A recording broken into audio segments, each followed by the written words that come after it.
Recently झालेल्या नीट पीजीमध्ये कंजेनायटल hypertrophy पायरोक्सिनोसिसवर question आलेला आणि पेडिसमध्ये पण भरपूरला विचारलं जातं आणि सर्जरीमध्ये पण विचारलं जाते. तर क्वेश्चन असा होता की 4 week old male child was brought to ED with 2 days history of projectile non bilious vomiting. तुम्ही खाली जर बघितलं तर ह्याच्यात असते काय असते, projectile and non bilious vomiting.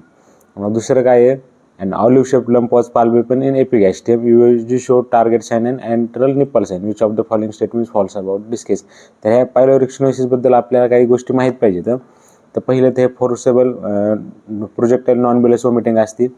दुसरं त्यात इलेक्ट्रोलिक इम्बॅलन्स होतं. त्यात काय होते, हायपोकॅलेमिक हायपोक्लोरेमिक मेटाबॉलिक अल्कोलिसिस होती. तर हे पण इम्पॉर्टंट आहे. दुसरं ऑलिव्ह सेज मास पण दिसतंय आपल्याला, टार्गेट साईन दिसतंय. क्वेश्चनमध्ये पण सांगितलेलं आहे की ऑलिव्ह लाईक मास दिसतात. हे बघा ऑलिव्ह शेप मास दिसतंय.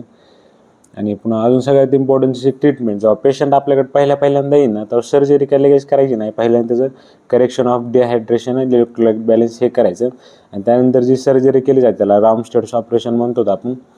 त्याचं नाव काय आहे, रामस्टेड्स पायलोरोमायटॉमी. तर हे आपण प्रोसिजर करतो त्याच्या ट्रीटमेंटसाठी. तर इम्पॉर्टंट आहे, हे भरपूरदा विचारलं जातं.